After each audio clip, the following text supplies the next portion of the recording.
Episode 32. The Cage of Vines. The tribal cage was a festering wound carved into Earthward's jungle heart, a prison woven from Verdant's bioengineered malice. Its walls were thorny vines, thick as a man's arm, pulsing with luminescent sap that oozed like infected blood, dripping onto the slick, fungal floor in viscous plops.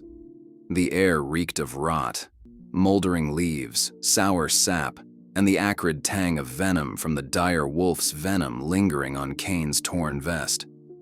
Each breath was a labor, the humidity clinging like a second skin, heavy with the stench of decay and the faint musk of unseen beasts. The bars, knotted with bone-like spurs, glistened with moisture, their surfaces crawling with tiny, bioluminescent mites that skittered in hypnotic swarms. Above, the canopy's glow filtered through, casting a sickly green pallor over the team, their shadows twisting on the uneven floor like trapped spirits. The cage's confines, barely 10 feet across, pressed in, forcing them shoulder to shoulder, their shackles of vine biting into wrists, raw and chafing. A puddle of stagnant sap pooled in one corner, its surface rippling with the vibrations of distant tribal drums, a constant reminder of their captor's vigilance. Kane slumped against the bars, his wiry frame tense, scarred cheek throbbing where the dire wolf's venom had burned. His dark eyes flicked to Sadie, her lean frame pressed close, chestnut hair matted with mud, her posture set in defiance despite the filth.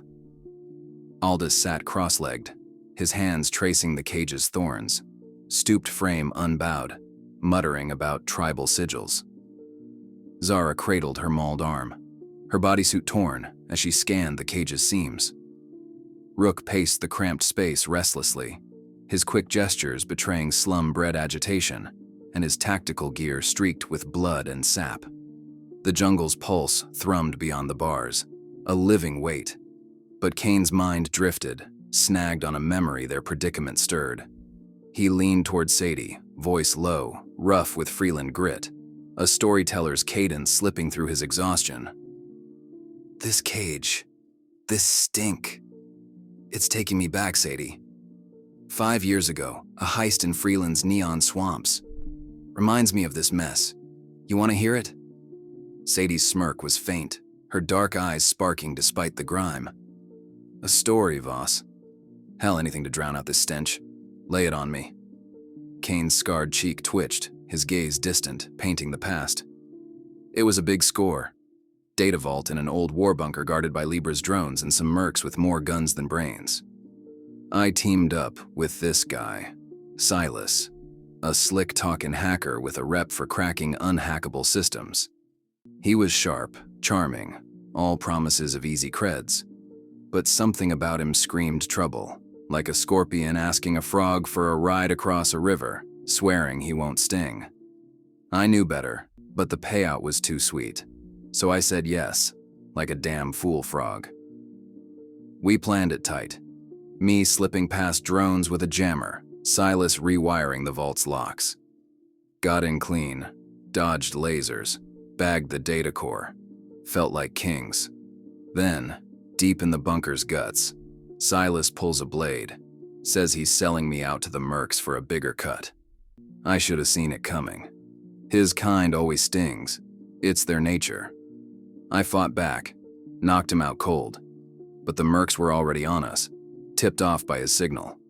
I got nabbed, thrown in a cell not much nicer than this with rusted bars, a piss-soaked floor, and air like a punch to the lungs. They worked me over good, wanting to know who hired us. I kept my mouth shut, not 'cause I'm noble, but 'cause I didn't trust Silas to keep his end quiet. Sat there 2 days, thinking I was done, but I'd stashed a lockpick in my boot. Old habit. Picked the cage, slipped out leaving Silas to rot. Stole a skiff, vanished into the swamps. Later heard the mercs tore him apart when he squealed. Point is, Sadie, some folks can't help their nature. Like that scorpion drowning the frog 'cause it's all he knows. I trusted Silas, ignored my gut, and nearly paid with my neck. This cage, these hunters, feels like I'm back there, wondering who's the scorpion now. Sadie's hand grazed his, warm against the vine shackles, her drawl soft but piercing. "Hell of a tale, Kane. You thinking we're riding with scorpions again? Gideon? Zara." Kane's grin was grim, his eyes darting to Zara. "Maybe. Or maybe it's just me, stinging myself by diving into this mess."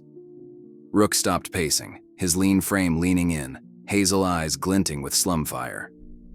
"Nice story, Voss, but what the hell do these hunters want with us? We ain't exactly dinner guests." Zara's scarred jaw twitched, her voice a dry blade, iron dominion burr sharp. "Oh, they'll probably eat our brains. I hear they're a delicacy in Earthward." A rasping chuckle cut the air, startling them. Behind the cage, half hidden in the glowing vines, stood an old man, his presence a sudden weight. Short, barely 5 feet, his hunched frame was cloaked in a tattered robe of woven bark and bone beads, swaying like jungle fronds. His skin was gnarled, etched with tribal scars, his bald head gleaming under the canopy's glow. His eyes, large, luminous, pale as moonlit sap, peered with unnerving clarity, twinkling with mischief and wisdom. A staff of twisted wood, tipped with a glowing crystal, clicked against the ground as he shuffled closer, his movements deliberate, almost otherworldly. His voice was a gravelly sing-song, words twisting in odd cadence, laced with Earthward's feral lilt. "Eat brains, you say?" No. Eyeballs, it is, the true delicacy. Crunchy they are, with secrets inside." The team froze. Kane's pulse kicked, his wiry frame tensing, but the old man's gaze held them, disarming, yet probing.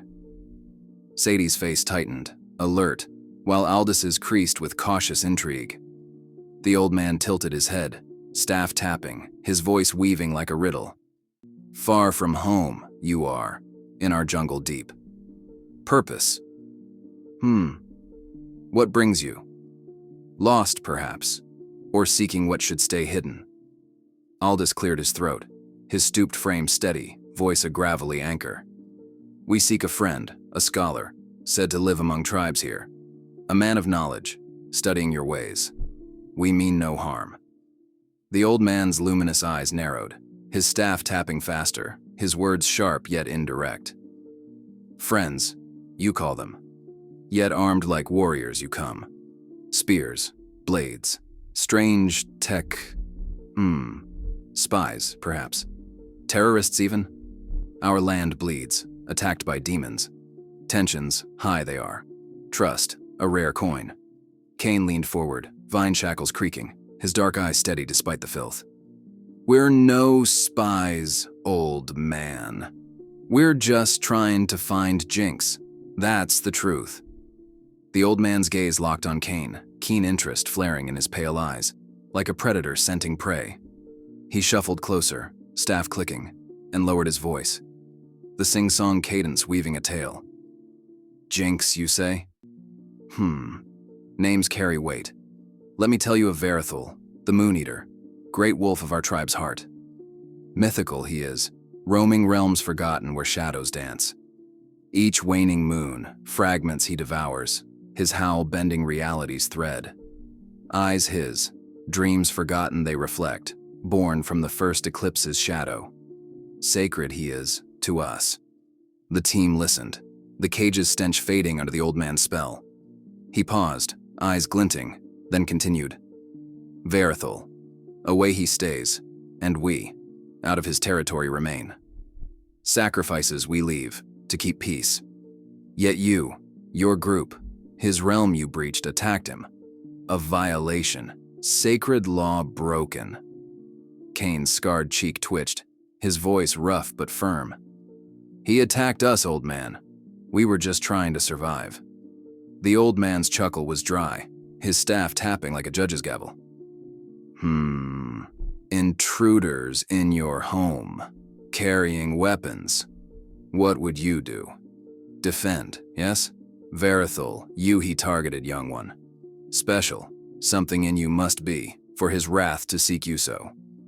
Kane's gut twisted, the dire wolf's claws flashing in his mind. its venom still burning his cheek.